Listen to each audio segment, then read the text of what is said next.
Hello friends, हमारे आप सब कैसे हैं? आई होप सब ठीक होंगे। चलिए देखते हैं आज हाई स्कूल की मैथ का नेक्स्ट सेशन। तो ये अभी चल रहा था पिछले वाले चैप्टर में ट्रिग्नोमेट्री चल रहा था, इंपॉर्टेंट क्वेश्चन। आज हम देखते हैं ट्रिग्नोमेट्री के कुछ अन्य इंपॉर्टेंट क्वेश्चन जो कि एक नंबर, ये क्वेश्चन ऐसे हैं जो कि एक नंबर में या तो ऑब्जेक्टिव पूछ लेगा या तो इस ये घर 2 नंबर में तो नहीं पूछेगा, लेकिन हाँ 1 नंबर में ऑब्जेक्टिव में पूछ सकता है। ठीक है, विकल्प के रूप में पूछ सकता है। तो चलिए आइए इसको हम सॉल्व करते हैं। कुछ नहीं, बहुत ही सिंपल क्वेश्चन है। केवल बस सारणी जो बनवाई थी मैंने, वो सारणी के मान याद होने चाहिए और सवाल सॉल्व हो जाएंगे। ठीक है, तो आइए इसको हम सॉल्व करते हैं।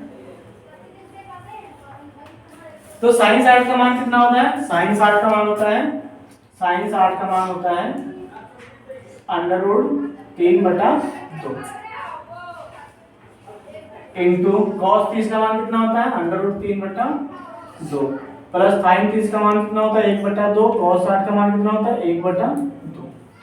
ये मान हमें कहां से मिलेंगे? सारणी से मिलेंगे। ठीक है, जो सारणी मैंने उसमें बनवाई थी।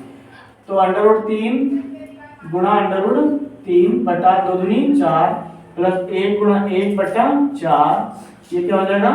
3 की जब अंडर रूट 2 बार गुणा हो जाएगी तो क्या हो जाएगा? अंडर रूट हट जाएगा, 3/4 हो जाएगा प्लस 1/4 हो जाएगा। इसको ऐड कर लेंगे तो क्या आएगा? 3 + 1/4। क्योंकि भिन्न नंबर जैसे हम हल करते हैं, समान है वाले भिन्न को क्या करते हैं? हर एक बार लिखते हैं और अंश को जोड़ देते हैं। ठीक है, तो हो जाएगा 4/4। 4 से 4 कट गया, कितना आंसर आ गया? 1। ठीक है, ये हमारा आंसर हो गया। चलिए देखते हैं अगला क्वेश्चन। इसमें क्या दिया हुआ है? 2 tan 45 plus cos square 30 degree minus sin square 60 degree. ठीक है, इसको सॉल्व करते हैं। चलिए, इसमें क्या है? 2 × tan 45 का मान कितना होता है? 1 प्लस cos 30 का मान कितना होता है? अंडर रूट 3/2 का होल स्क्वायर हो जाएगा, माइनस sin 60 का मान कितना होता है? अंडर रूट 3/2 का होल स्क्वायर। ठीक है, क्योंकि स्क्वायर लगा तो मैंने स्क्वायर लगा दिया। ठीक है, अब इसको सॉल्व कर लेते हैं। कैसे सॉल्व होगा? 2 प्लस ये 3 जब 2 बार गुणा करेंगे तो 3 बाहर निकल जाएगा, 2 दूनी 4 हो जाएगा नीचे, माइनस ये भी 3 बाहर निकल जाएगा नीचे, 4 हो जाएगा। अब हम देखते हैं, ये पूरा माइनस का है, ये प्लस का है, तो प्लस और माइनस दोनों कट जाएंगे। ठीक है, क्या बचेगा यहाँ पर? 2। यही हमारा आंसर हो गया। ठीक है, इसको हम चाहते हैं तो हम इसको एलसीएम लेकर भी सॉल्व कर, तो क्या करते हैं इसमें, इसको हम दूसरे तरीके से अगर सॉल्व करते हैं तो यहाँ पर क्या कर लेते हैं? 2 यहाँ पर 1 मान लेते हैं प्लस 3/4 माइनस का 3/4। इसके नीचे एलसीएम लेते तो 4 आ जाता, तो 4 से मल्टीप्लाई ऊपर और 4 से नीचे कर देते हैं। तो 4 दूनी 8 प्लस 3 माइनस 3/4 हो जाता। तो यहाँ पर क्या बचा? हाँ, ये देखो 3 से 3 क्या होगा? 8 3 11 माइनस 3/4। तो यहाँ से घटा देंगे, कितना आ जाएगा? 8/4। 4 दूनी 8, यहाँ से 2 आ जाएगा। ठीक है, अगर ऐसे हम सॉल्व करना चाहते हैं तो ऐसे सॉल्व कर लेते हैं। ठीक है, और मैंने वैसे डायरेक्ट कर दिया है, कोई दिक्कत नहीं है, आंसर आना चाहिए अपना। चलिए देखते हैं अगला क्वेश्चन। इसमें क्या है? 2 tan 30 का मान कितना होता है? हमें पता है tan 30 का मान कितना होता है? 1/√3। ठीक है, डिवाइड बाई 1 प्लस tan 30 का मान कितना होता है? tan 30 का मान 1/√3। क्योंकि इसका स्क्वायर है तो हम इसका स्क्वायर कर लेते हैं। ठीक है, इसका स्क्वायर क्या करते हैं हम? अब इसको हम सॉल्व कर लेते हैं। ये हो जाएगा 2/√3। तो यहाँ पर हो जाएगा 2/√3 बटा नीचे हो जाएगा 1 प्लस 1 ये 2 बार निकालेंगे अंडर रूट से तो 3 आ जाएगा बाहर। अब ये 3 एकम 3, इसके एलसीएम ले लेंगे। यहाँ पर 3 से गुणा, इस पे 3 से गुणा, तो ये हो जाएगा 2/√3 बटा ये हो जाएगा 3 1 4/3। मध्य पदों का गुणनफल, बाह्य पदों का गुणनफल, तो हो जाएगा 2 गुणा 3/√3 गुणा 4। अब हम इसे 3 को क्या लिख सकते हैं? 3 को हम लिख सकते हैं अंडर√3 2 गुणा अंडर√3 गुणा अंडर√3 बटा अंडर√3 गुणा 4। इससे इसको काट देंगे, 2 दूनी 4, तो अंडर√3/2। ये क्या आ जाएगा? हमारा आंसर आ जाएगा। ठीक है, तो इसमें क्या करते हैं? इसको हम सॉल्व करते हैं। तो यहाँ पर क्या हो जाएगा? 1 माइनस tan 45 का मान क्या होता है? tan 45 का मान 1 होता है, तो 1 का स्क्वायर 1 ही रहेगा, और ये 1 प्लस ये हो जाएगा 1 का स्क्वायर 1 ही रहेगा, तो ये कट जाएगा, ऊपर क्या आ जाएगा 1 माइनस 1 0, तो 0 बटा 2 हो जाएगा। जब किसी भी संख्या से 0 में भाग करते हैं तो हमेशा उत्तर क्या आता है 0। ठीक है, आई होप चारों सवाल समझ में आए होंगे, ये 1 नंबर में क्वेश्चन बन सकते हैं। ठीक है, चलिए देखते हैं। कभी कभी क्या होता है, यहाँ पर आंसर जो है यहाँ पर ये ना देकर, अगर ऑप्शन में बाई चांस √3/2 ना देकर यहाँ पर अगर दे दे √3/2 मान किसका होता है, अगर ऑप्शन में दे दे कि अगर ऑप्शन में दिया हो cos 30 तो वो भी सही हो सकता है, अगर दिया हो sin 60 तो वो भी हो सकता है। ठीक है, वो डिपेंड करता है ऑप्शन पर। ठीक है, तो यहाँ पर sin 60 डिग्री का मान क्या होता है √3/2। यहाँ पर cos 30 भी दे सकता है। ठीक है, तो ऑप्शन पर डिपेंड करता है कि कैसा ऑप्शन है। बाकी अगर अपना लगाना हो तो यहीं तक छोड़ देना, कोई दिक्कत नहीं। अगर ऑप्शन नहीं दिए हैं अगर 1 नंबर में सॉल्व करने के बाद है तो यहीं तक हम छोड़ देंगे, कोई बात नहीं। अगर ऑप्शन में ये दिया है या cos दिया या ये वाला दिया है, जिस टाइप से क्वेश्चन पूछेगा उस हिसाब से हम आंसर टिक करेंगे। ठीक है, चलिए देखते हैं कुछ और क्वेश्चन। चलिए देखते हैं कुछ और क्वेश्चन, इसको सॉल्व करते हैं। तो इसमें क्या कह रहा है, इसमें cos 45 का मान हमें पता है कितना होता है, 1/√2। और sec 30 का मान कितना होता है, sec 30 अगर हमें नहीं पता है, अगर हमें cos का मान पता है cos 30 का, तो हम sec 30 का निकाल सकते हैं।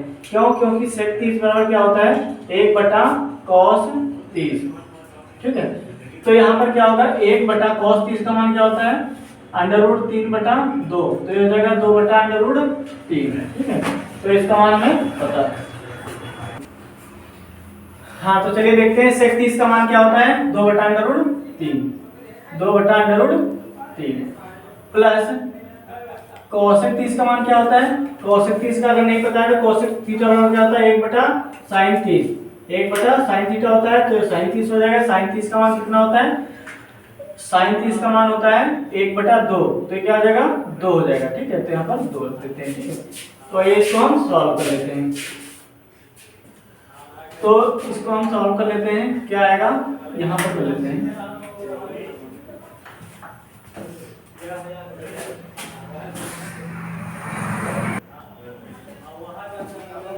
तो इसका हम एलसीएम ले लेते हैं, तो यहाँ पर कितने से मल्टीप्लाई होगा √3 से, और यहाँ पर √3 से। ठीक है, तो ये हो जाएगा 1/√2 बटा ये हो जाएगा 2 + 2 √3 बटा नीचे क्या हो जाएगा √3, मध्य में 2 का गुणनफल बाएं में 2 का गुणनफल, तो ये हो जाएगा √3 बटा √2, और ये हो जाएगा 2 + 2 √3। ठीक है,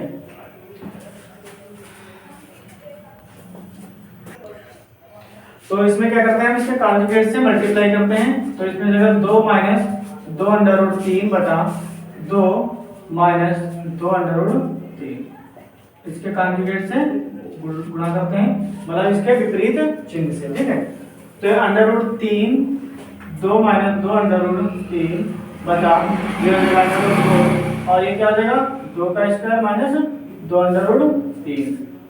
ठीक,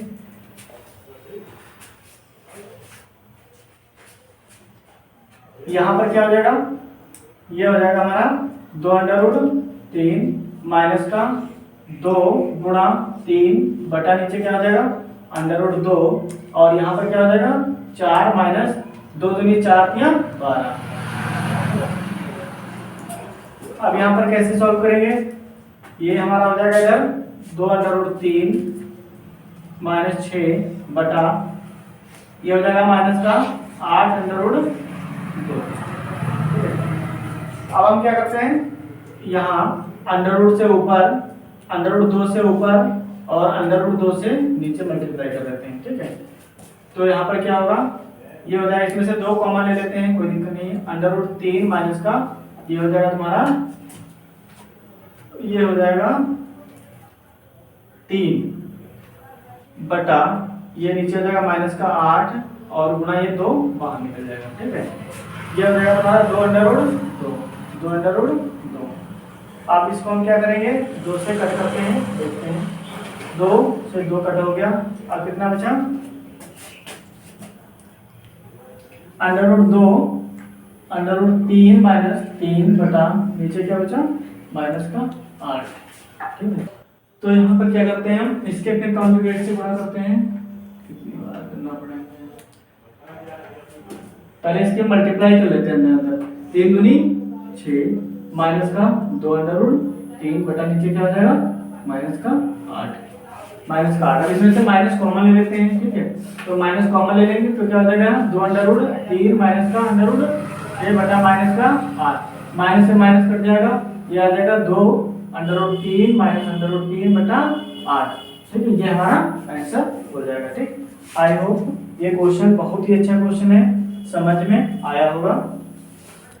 थोड़ा मिस्टेक हो गया था यहाँ पर, इसीलिए हम सोच रहे थे क्या दिक्कत, यहाँ पर ये मिस्टेक हो गया था, ये क्या है 3 अंडर रूट 2 हो गया यहाँ पर, 3 अंडर रूट 2, 3 अंडर रूट 2 होगा, यहाँ पर 3 अंडर रूट 2 होगा, यहाँ पर 3 अंडर रूट 2 होगा, ठीक। ये हमारा क्वेश्चन आ गया, आई होप समझ में आया होगा। चलिए देखते हैं अगला क्वेश्चन। बहुत ही अच्छा क्वेश्चन, बहुत ही इंपॉर्टेंट क्वेश्चन, अगर ये 2 नंबर में देने वाला होगा तो ये इंपॉर्टेंट क्वेश्चन बन सकता है, ठीक है। अच्छा क्वेश्चन है ये, क्योंकि इसमें जो कॉन्जुगेट से मल्टीप्लाई की गई है, ठीक है। तो यहाँ पर क्या है 2 tan 30 का मान होता है अंडर रूट 1 बटा अंडर रूट 3, 1 माइनस tan 30 का मान होता है 1 बटा अंडर रूट 3 इसका होल स्क्वायर, 2 बटा अंडर रूट 3 बटा नीचे क्या हो जाएगा, नीचे 1 माइनस 1 बटा 3, इसका इधर मल्टीप्लाई कर देंगे 3 से गुणा, यहाँ 3 से, तो हो जाएगा 2 बटा अंडर रूट 3 बटा, ये हो जाएगा 3 माइनस 1 बटा 3, मध्य पदों का गुणनफल बाह्य पदों का गुणनफल, तो ये क्या हो जाएगा, ये हो जाएगा, ये हो जाएगा 2 और यहाँ पर 2 बचेगा, ठीक है। मतलब ये बचेगा 2 तिया 6 बटा नीचे क्या हो जाएगा अंडर रूट 3 यानी कि 2 अंडर रूट 3, ठीक है। अब अभी हमारा आंसर नहीं आया, ठीक। चलिए इसको हम ऊपर थोड़ा लिख देते हैं, 6 बता कैसे मध्य पदों का गुणनफल और बाह्य पदों का गुणनफल, यानी कि बाह्य पद 3 दूनी 6 और बटा नीचे क्या हो जाएगा, इसमें से 3 में से 2 एक गया, 2 बचेगा अंडर रूट 3, ठीक है। अब हम अंडर रूट 3 से ऊपर और नीचे मल्टीप्लाई करेंगे, तो कर देते हैं, बटा नीचे भी मल्टीप्लाई 3 से करेंगे, ठीक है। तो ऊपर क्या हो जाएगा 6 अंडर रूट 3, तो 6 अंडर रूट 3, नीचे क्या हो जाएगा, ये क्या हो जाएगा 3 और 3 की मल्टीप्लाई 3 और ये 2 पहले से है, तो 2 तिया 6, तो 6 अंडर रूट 3 बटा 6, तो इसके हम 6 से 6 काट देंगे, अंडर रूट 3 बचेगा। और अगर हम देखना चाहें तो अंडर रूट 3 मान किसका होता है, अगर ऑप्शन में कुछ और दे रखा है तो यहाँ पर tan 60 का मान क्या होता है अंडर रूट 3, या तो आंसर ये होगा और या तो आंसर ये होगा, ठीक है। और आई होप समझ में आया होगा, या तो यहाँ पर क्या हो सकता है cot 30 हो सकता है, ठीक है, या तो tan 60 हो सकता है, या तो यहाँ पर cot 30 हो सकता है, ठीक है। चलिए देखते हैं कुछ और क्वेश्चन। देखिए यहाँ फ्रेंड्स फिर से एक बार इसे हम समझ लेते हैं, 2 tan 30 डिग्री बटा 1 माइनस tan स्क्वायर 30 डिग्री, यहाँ पर 2 लिखा, tan 30 का मान क्या होता है, tan 30 का मान 1 बटा अंडर रूट 3 होता है, तो चौथा मान वहाँ पर इसका भी मान रखा, वहाँ से मैंने सॉल्व कर लिया, ठीक है। इसका एलसीएम लेके नीचे भी सॉल्व कर ली, फिर उसके बाद क्या है 2 बटा अंडर रूट 3 आ गया, इधर नीचे 3 माइनस 1 बटा अंडर रूट 3 आ गया, मध्य पदों का गुणनफल बाह्य पदों का गुणनफल, तो बाह्य पदों का गुणनफल ऊपर रहेगा, मध्य पदों का गुणनफल नीचे रहेगा, तो यहाँ 3 दूना 6 ऊपर हो गया, और ये 2 इसमें का बचा, 2 अंडर रूट 3 नीचे आ गया, फिर यहाँ अंडर रूट 3 से ऊपर नीचे गुणा करते हैं, क्यों, क्योंकि नीचे में अंडर रूट 3 हटाना है, तो यहाँ पर 6 अंडर रूट 3 हो गया, नीचे 2 अंडर रूट 3 क्या हो जाएगा 3 हो जाएगा, ठीक है। तो 3 दूनी 6 नीचे आ जाएगा, 6 से 6 कट जाएगा, अंडर रूट 3 आ जाएगा, अंडर रूट 3 मान किसका होता है tan 60 का होता है या cot 30 का होता है, तो ऑप्शन में अगर दिया है tan 60 तो tan 60 लगाएंगे, अगर tan 30 है cot 30 दिया है तो cot 30 लगाएंगे, अगर कुछ भी नहीं दिया है खाली अंडर रूट 3 दिया है तो अंडर रूट 3 लगाएंगे, ठीक है। चलिए देखते हैं कुछ और क्वेश्चन, चलिए देखते हैं इस टाइप का क्वेश्चन पेपर में कभी कभी बन जाता है, तो आइए इसको हम सॉल्व कर लेते हैं। इसको सॉल्व कैसे करना है, इसमें दिया हुआ है tan 7, जबकि हमें tan 7 का मान नहीं मालूम है, तो इसे हम कैसे सॉल्व करेंगे, यहाँ पर दिया है 23, इसका मान भी हमें नहीं पता है, tan 67 का मान भी हमें नहीं पता है, tan 83 का मान भी हमें नहीं पता है, तो आइए हम इसको कैसे सॉल्व करते हैं देखते हैं। तो tan 7 लिखा हुआ है, तो हम इसको क्या करते हैं, tan 7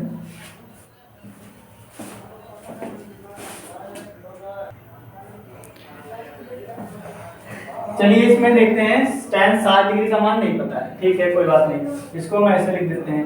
tan 23 का भी नहीं पता है, इसको हम ऐसे लिख देते हैं।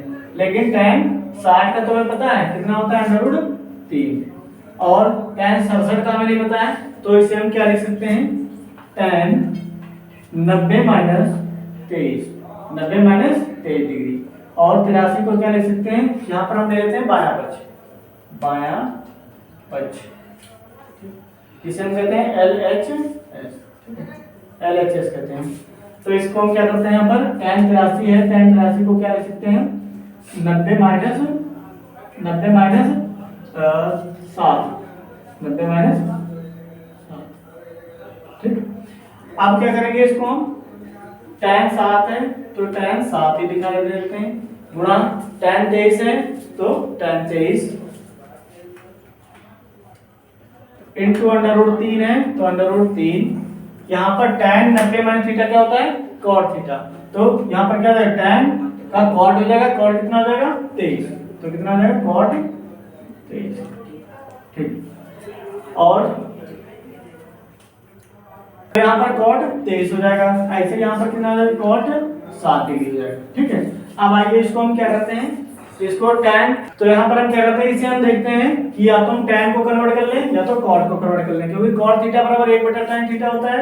cot थीटा बराबर क्या होता है 1/tan थीटा होता है, और tan थीटा बराबर क्या होता है हमें पता है tan थीटा बराबर 1/cot थीटा।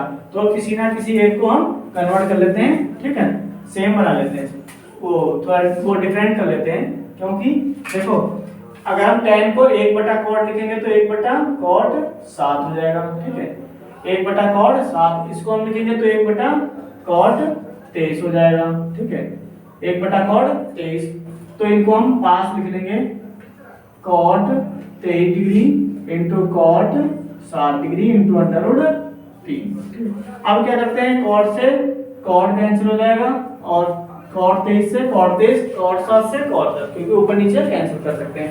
अब बचा मेरे पास क्या √3, जो कि किसके बराबर है, मैंने LHS दिया था और RHS के बराबर है, मतलब यानी कि दाएं पक्ष के बराबर है, दायां पक्ष, जिसे हम क्या बोलते हैं RHS, ठीक है। तो आई होप ये क्वेश्चन समझ में आया होगा। चलिए देखते हैं अगला क्वेश्चन। यहाँ पर 5 cos स्क्वायर 60, cos स्क्वायर 60 का मान कितना होता है, cos स्क्वायर 60 का मान होता है 1/2 प्लस 4 sec स्क्वायर 30 का मान क्या होता है, sec स्क्वायर 30 का मान क्या होता है 1/, इसको हम निकाल लेते हैं 1/cos 30, जबकि 1/cos 30 का मान कितना होता है √3/2, यानी कि आ जाएगा 2/√3, तो यहाँ आ जाएगा 2/√3 का होल स्क्वायर माइनस tan 45 का मान 1, इसका स्क्वायर करेंगे तो 1 ही होगा। नीचे आ जाइए, कर लेते हैं क्या होगा नीचे, sin 30 का मान क्या होता है 1/2 का होल स्क्वायर, 1/2 का होल स्क्वायर, ठीक है, प्लस cos 30 का मान क्या होता है, cos 30 का मान होता है √3/2 का होल स्क्वायर, ठीक है, cos 30 का मान क्या होता है। तो यहाँ पर क्या हो जाएगा, इसको आगे सॉल्व कर लेते हैं, इसको सॉल्व कर लेते हैं, ये हो जाएगा 5/2 प्लस यहाँ पर देखिए 5 स्क्वायर है तो यह हो जाएगा हमारा, स्क्वायर करेंगे तो 1/2 का स्क्वायर करेंगे तो 1/4 हो जाएगा, यानी कि 5/4 हो जाएगा, 5/4 हो जाएगा, ठीक है। यहाँ पर क्या हो जाएगा 2 दूनी 4 यहाँ पर हो जाएगा 4/3, तो 4 से कुछ 16/3 हो जाएगा, 16/3, ठीक है। कैसे होगा 2 दूनी 4, 4 से कुछ 16/3, माइनस का 1 बटा नीचे क्या जाएगा 1/4, तो 1/4, यहाँ पर क्या है प्लस का साइन लगेगा, लगा दीजिए, यहाँ पर लगेगा 3/4, तो 3/4, इसको हम सॉल्व कर लेते हैं, तो ऊपर एलसीएम लेंगे कितना आएगा, एलसीएम लेने पर यहाँ पर 12 एलसीएम आ जाएगा, तो यहाँ पर हम 12 से मल्टीप्लाई कर देते हैं, और इसमें कितने करते हैं 4 से, इसमें 4 से, इसमें 3 से, इसमें 3। चलिए देखते हैं ये कैसे पाते 15 प्लस 16 चक्कू 64 माइनस का 12 एकम 12 बटा, ये क्या हो जाएगा नीचे 4 या 12, ठीक है। बटा नीचे क्या आएगा, नीचे आ जाएगा ये 3, 1 + 3 बटा 4। तो आइए हम इसको क्या करते हैं, 3 1 4 डायरेक्ट हो जाएगा नीचे 4 बटा 4। तो हम क्या करेंगे, मध्य पदों का गुणनफल बाह्य पदों का गुणनफल, ठीक। ये क्या कर देंगे इसमें हम देखते हैं कितना हो जाएगा, 60 10 70 70 9 60 10 70 70 और 9 79 माइनस का 12 कर देंगे, कितना बचेगा 5, यहाँ पर बचेगा 6 65। तो यहाँ पर हो जाएगा 65 गुणा 4 बटा 12 गुणा 4, 12 गुणा 4। तो यहाँ पर कितना बचेगा 7, मतलब 9 में से 2 गया 7 बचेगा, ठीक है। यहाँ पर हम कर देते हैं इतना 67 हो जाएगा, 67 4 से 4 कट जाएगा, हमारा आंसर आ जाएगा 67 बटा 12। ये हमारा आंसर आ गया। चलिए ठीक है, आई होप समझ में आ गया। चलिए आज हम ये सेशन यहीं पर एंड करते हैं। अगर समझ में आया हो और अच्छा लगा हो तो लाइक कीजिए, सब्सक्राइब कीजिए और शेयर कीजिए।